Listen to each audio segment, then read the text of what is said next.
আজকে তো বর আগে থেকে বলেই দিয়েছিল আমি কোনো টিফিন খাবো না, টিফিন নিয়ে যাব না, টিফিন বানাবে না।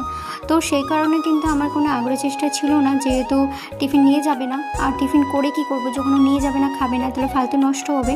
তো যখন আমি নিচে আসি তখন দেখলাম শাশুড়ি মা ময়দা অলরেডি নিয়ে নিয়েছে, নিয়ে ওর মধ্যে চিনি, তেল সব মানে নুন মাখিয়ে নিয়েছিল, শুধু জলটা দিতে বাকি ছিল। তো আমি বললাম ও তো পরোটা বা কোনো টিফিন নিয়ে যাবে না, তো মাখতে হবে না, তুমি শুধু রুটির মেখে দাও। তো বললাম যখন নিয়ে নিয়েছি তাহলে করে দিস, ও যদি এসে খায় তো খাবে। তার জন্য কিন্তু আবার আমি কিন্তু দেখো পরোটা ভাজতে লেগেছি, মেখে দিয়েছি ময়দা। তারপরে তো আমার পরোটা কমপ্লিট হয়ে গেল। পরোটা কমপ্লিট হয়ে যাওয়ার পর আমি রুটি করতে যাচ্ছিলাম যখন, তখন শাশুড়ি মা বললেন রুটি তোকে করতে হবে না, থাক আমি করে নেব। তার জন্য আমি আবার রেখে দিলাম, আমি আর রুটি করলাম না।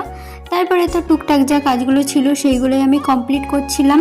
তো যাই হোক, আমার এই মিনি ব্লগটা তোমাদের কেমন লাগলো অবশ্যই কিন্তু তোমরা কমেন্ট করে জানিও। আর তোমরা ভালো থেকো, সুস্থ থেকো, দেখা হচ্ছে নেক্সট ব্লগে, বাই।